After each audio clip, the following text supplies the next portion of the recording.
Halo, Assalamualaikum warahmatullahi wabarakatuh.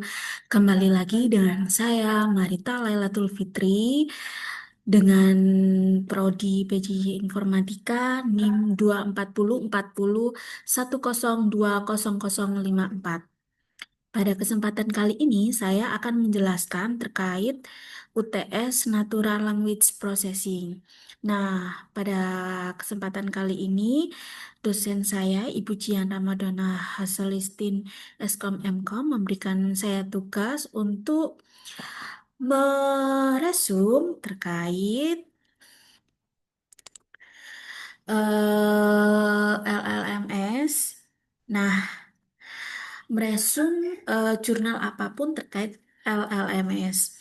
Jadi, pada kesempatan kali ini saya mencari jurnal internasional, jurnal atau paper internasional yang mengangkat terkait LLMS.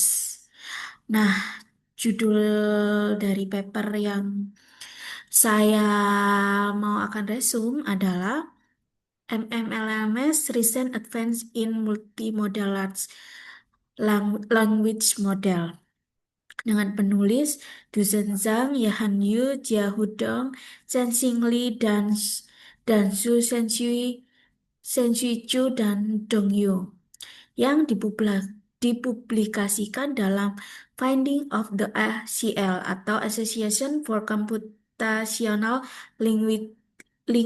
Linguistics pada tahun 2024. Nah, selanjutnya, kenapa penulis tadi membuat jurnal ini? Itu karena latar belakangnya adalah dalam beberapa tahun terakhir, perkembangan Large Language Model atau LLM seperti GPT-3, GPT-4, PaLM, dan LLM telah membawa kemajuan luar biasa dalam pemrosesan bahasa alami NLP. Namun, model ini masih hanya beroperasi pada teks di dunia nyata. Nah, kayak biasanya kita kan searching, misalnya yang di searching apa, misalnya diketik baru keluar. Selanjutnya, manusia tidak hanya berinteraksi melalui bahasa tertulis. Jadi kita juga menggunakan suara, gambar, video, dan gestur, dan simbol konteks visual. Karena itu muncul generasi baru Multimodal Large Language Models atau MMLLM, yaitu model AI yang dapat memperoleh banyak bentuk informasi seperti manusia. Selanjutnya, hmm, metode penelitian yang dibahas pada jurnal ini, MMLLM didefinisikan sebagai sistem kecerdasan buatan yang menggabungkan kemampuan LLM sebagai pemroses bahasa dengan kemampuan memahami dan menghasilkan data non-teks seperti visual, audio, dan multimodal lainnya. Model ini tidak hanya membaca teks, tetapi juga melihat, mendengar, dan merespon berdasarkan multimodal input. Contoh sederhananya saya rangkum ke dalam tabel. Nah, jenis inputnya misalnya gambar. Contoh input, foto makanan misalnya sepiring rawon atau salad. Nah, proses yang dilakukan, model menganalisis objek visual, mengenali bahan, tekstur, dan pola makanan. Output, menyajikan deskripsi makanan plus memberikan resep. Jadi kalau kita upload foto, yang keluar adalah resep makanan itu. Atau bisa menggambarkan rasanya seperti apa. Jadi dari foto itu tadi kita bisa tahu nih resep untuk membuat foto apa membuat masakan yang ada di foto tersebut. Contoh inputnya video, rekaman CCTV kecelakaan lalu lintas. Proses yang dilakukan, model mengidentifikasi objek dalam video, mendeteksi pergerakan dan memahami urutan kejadian. Outputnya menyimpulkan kronologi kejadian. Misal siapa yang menabrak, siapa yang terus waktu kejadian dan lokasi. Jadi dari video itu dimasukkan ke dalam AI, dia bisa memberikan output itu tadi. Jadi siapa yang menabrak, siapa yang waktu kejadian, dan lokasi. Lalu ada yang ketiga, jenis inputnya audio atau voice recording. Contoh inputnya adalah dokter memberikan gejala pasien. Prosesnya, model teks melakukan speech to text, kemudian menggabungkan dengan pengetahuan medis. Outputnya memberikan diagnosis prediktif atau rekomendasi tindakan medis awal. Jadi ini kayak sistem pakar ya. Jadi ketika dokter memberikan gejala, suara dokter gejala A, B, C, D, langsung outputnya itu adalah prediksi dari gejala yang disebutkan dokter tadi. Selanjutnya, arsitektur MMLLM. Pada jurnal ini penulis menjelaskan struktur umum MMLLM dalam 5 komponen inti, yaitu di sini alignment adalah tantangan terpenting agar gambar atau audio dipahami oleh bahasa bukan hanya sekali.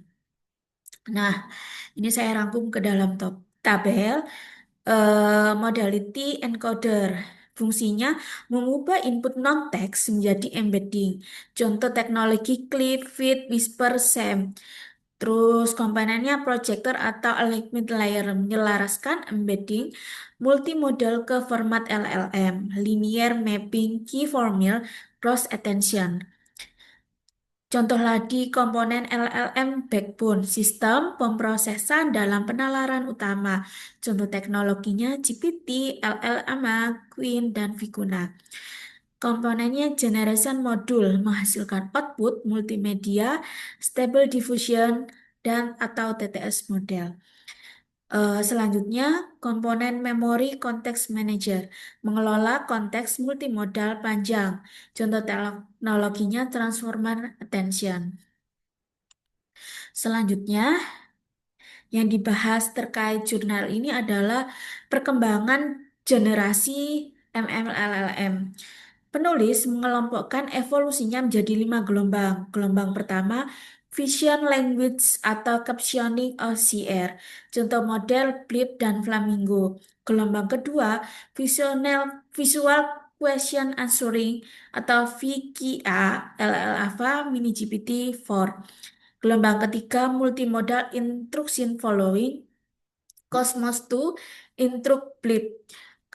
Generasi berikutnya, gelombang 4, Any-to-Any Generation, Video GPT, Next GPT. Gelombang 5, Unfit Multimodal AI, GPT Vision, dan Gemini, contoh modelnya. Gelombang kelima adalah tujuan akhir AI, yaitu holistik seperti manusia. Nah, ini juga pada jurnal ini juga membahas terkait benchmark dan evaluasi.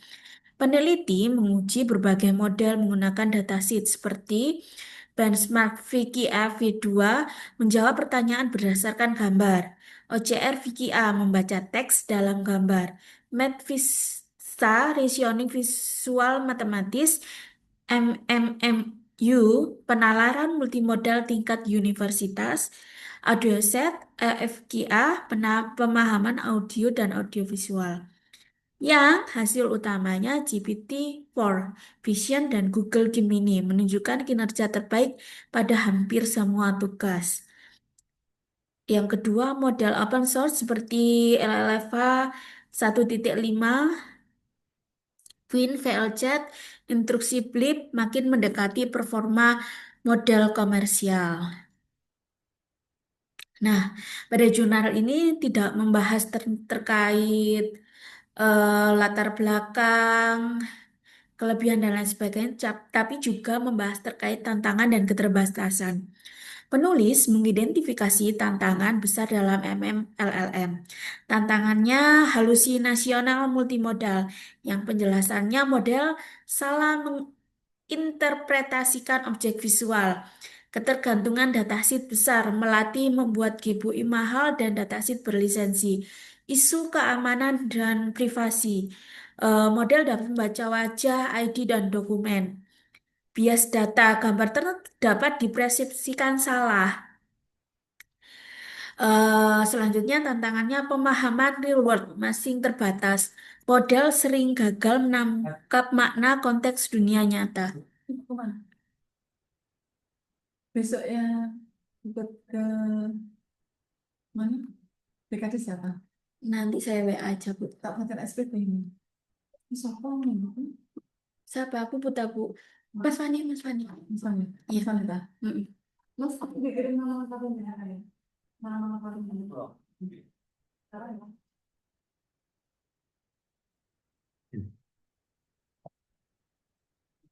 Maaf, ada gangguan sedikit.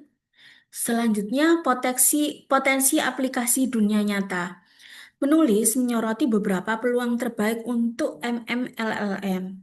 Pada bidang pendidikan, tutor visual berbasis OCR pada buku pelajaran, yang cara kerjanya kamera atau scanner memindah halaman buku, OCR mengekstrak teks dan elemen gambar. Model memahami konten, sistem memberi penjelasan, ringkasan atau latihan soal. Manfaat utama pembelajaran lebih interaktif, mendukung pembelajaran personal sesuai tingkat siswa, mempermudah pemahaman grafik atau diagram. Tantangannya kemungkinan kesalahan interpretasi rumus atau diagram, risiko pelanggaran hak cipta buku, perlu validasi guru untuk mencegah informasi yang salah. Contoh model LLFA, intrusi blip, datasheet, doc FQA, atau TextCap. Kesehatan membaca X-ray atau CT scan dan menghasilkan laporan medis otomatis. Satu, model membaca citra medis. Dua, fitur klinis dianalisis. Tiga, sistem merangkum temuan medis. Empat, output berupa laporan radiologi standar. Manfaat utama mempercepat proses analis medis, membantu tenaga kesehatan di daerah minim dokter spesialis, format laporan konsisten. Kesalahan diagnosis dapat beresiko tinggi bagi pasien. Data bersifat sensitif sehingga memerlukan perlindungan ketat. Wajib diverifikasi dokter.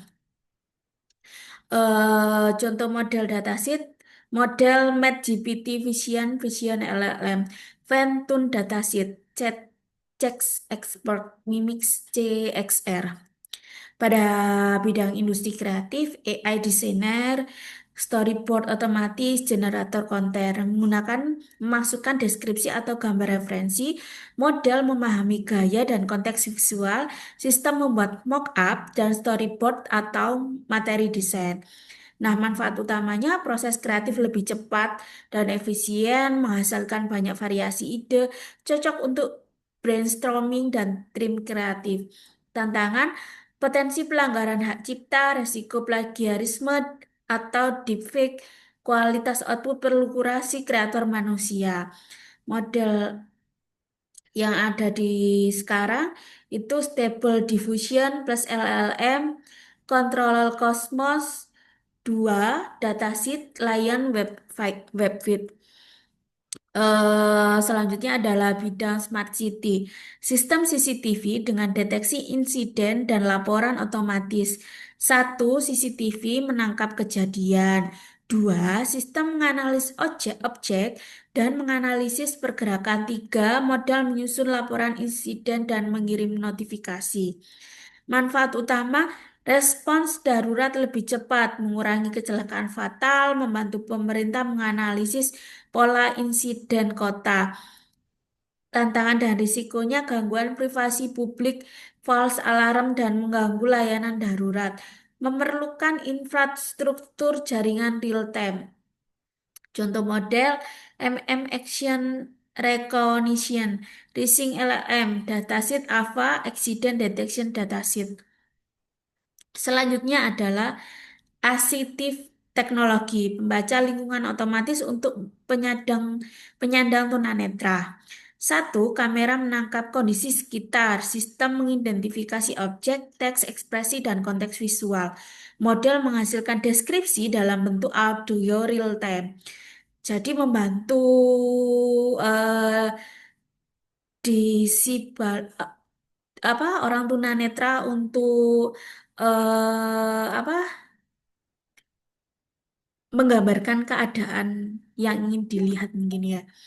Mendukung kemandirian pengguna disabilitas, membantu membaca teks, mengenali objek dan navigasi, mengingatkan partisipasi sosial. Kesalahan objek dapat membahayakan pengguna, respon harus cepat, low latency, privasi lingkungan harus diperhatikan. Model GPT-4, Vision, Leva, datasetnya Viswis, Jojo Caption. Selanjutnya, kesimpulan pada jurnal ini, peneliti menyimpulkan bahwa MMLLM adalah langkah penting menuju Artificial General Intelligence atau AGI, karena mereka memungkinkan AI memahami dunia tidak hanya dengan kata-kata, tetapi melalui persepsi multimodal layaknya manusia. Walaupun banyak tantangan teknis dan etika, kemajuan ini membuka era baru AI yang lebih adaptif, kontekstual, dan cerdas secara holistik. Itu saja yang dapat saya sampaikan terkait resum jurnal yang telah saya rangkum. Kurang lebihnya saya mohon maaf. Wassalamualaikum warahmatullahi wabarakatuh. Bye bye.